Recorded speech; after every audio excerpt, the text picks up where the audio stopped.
का आपके अपने कार्यक्रम सिंगरौली जंक्शन में आप सुन रहे हैं रेडियो ऊर्जा एफएम 89.6 ऊर्जा धानी आपकी वाणी। मैं हूं आपका अपना होस्ट एंड दोस्त आरजे आशीष और कार्यक्रम सिंगरौली जंक्शन में हम कर रहे हैं आज ढेर सारी बातें जीएसटी यानी गुड्स एंड सर्विसेज टैक्स के बारे में। और हमारे साथ इस बहुत ही प्यारी सी चर्चा में जुड़े हुए हैं हमारे commercial tax inspector Achaleshwar Upadhyay जो मैडम सेल्स टैक्स ऑफिस में पदस्थ हैं और हमारे साथ जुड़कर आपको आज जीएसटी के बारे में ढेर सारी बातें बता रहे हैं। तो अचलेश्वर जी, मेरा अगला प्रश्न आपसे ये है सर कि जैसे अभी हम बात कर रहे थे कि जीएसटी है वो नंबर तो हमने देख लिया कि किस प्रकार से हम उसे अक्वायर कर सकते हैं और कितना टाइम लगता है। सर ये जीएसटी किसी भी एक प्रोडक्ट या किसी भी एक सर्विस के ऊपर किस तरीके से कैलकुलेट किया जाता है उसके बारे में थोड़ा सा बताइए।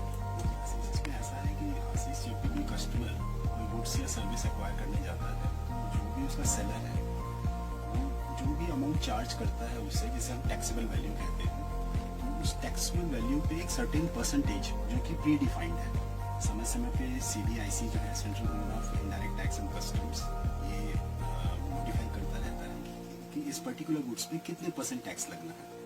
वो टैक्स का परसेंटेज फिक्स है और जो भी अमाउंट आपने पे किया उस पर वो हम अप्लाई कर देते हैं। जैसे फॉर एग्जांपल अगर मान लीजिए कोई 100 रुपए की वस्तु है जिस पर 18% से टैक्स लगना है, तो उस पर 100 का 18% नहीं 18 रुपए टैक्स हो गया, तो टोटल आपकी इनवॉइस वैल्यू जो हुई वो हुई 100 प्लस 80 रुपीज टैक्स, यानी 180 रुपीज जी। इस तरीके से टैक्स कैलकुलेट होता है। तो सर ये मतलब सारी ही गुड्स एंड सर्विसेज पर ये लगता है या फिर कुछ गुड्स और सर्विसेज ऐसी भी हैं जिनको इनसे एग्जेम्प्ट किया गया है?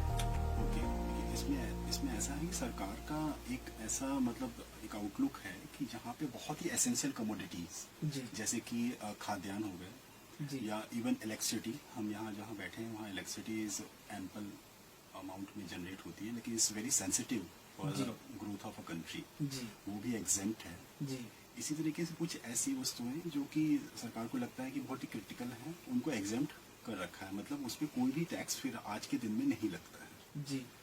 और उसके अलावा फिर जितनी भी वस्तुएं हैं उनको मेंशन कर रखा है सरकार ने कि इस पर्टिकुलर वस्तु पे कितना टैक्स, इस पर्टिकुलर सेवा पे कितना टैक्स लगना है जी। तो सर यहाँ पर जैसे कि हमने जाना कि जीएसटी जो है इसमें कई तरीके से हर एक गुड्स एंड सर्विसेज पे और कई सारी गुड्स एंड सर्विसेज जो कि एसेंशियल्स में आती हैं जिन्हें की एग्जेम्प्ट किया गया है।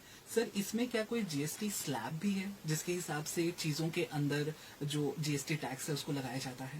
राइट, इसको मोटे मोटे तौर पे हम 4 स्लैब में डिवाइड कर सकते हैं। अगर हम एक एग्जेम्प्ट को हटा दें तो इसके अलावा 5% जो है वो इस तरह की कमोडिटी है जो कि डेली यूज में आने वाली है जी। नॉर्मली इसमें ग्रोसरी और इस टाइप के आइटम्स आते हैं जी। उसके अलावा 12% जी, फिर 18 and then 28 is the last.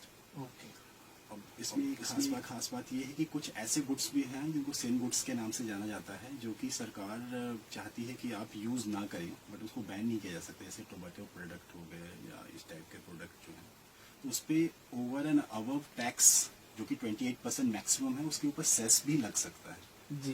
जैसे कि टोबैको है उस पर 28% टैक्स के साथ साथ 160% सेस भी लगता है जी। तो जिससे सरकार का ये एक तरीका है इसको कि मतलब हतोत्साहित करने के लिए कि आप इसका उपयोग कम से कम करें जी। इस तरह के छोटे मोटे वेरिएशन के साथ 4 मुख्य स्लैब हैं जी। तो यहाँ पर चलिए देखिए ये है वो प्रक्रिया जिसके जरिए जीएसटी जो है वो अप्लाई किया जाता है और जीएसटी हमारे आप से और पूरी जो हमारी ग्रोथ है, इंडियन इकोनॉमी की जो ग्रोथ है उसमें एक इम्पोर्टेंट रोल अदा करता है। चलिए तो यहाँ पर कुछ अगले प्रश्नों के साथ चलेंगे अचलेश्वर जी के पास, मगर अभी हो गया है वक्त कुछ और बहुत ही प्यारे प्यारे गानों का। आप सब इस सफर में हमारे साथ लगातार जुड़े रहें, सुनते रहें आपका अपना सिंगरौली सोनभद्र का वन एंड ओनली रेडियो ऊर्जा FM 89.6 ऊर्जा धानी आपकी वाणी।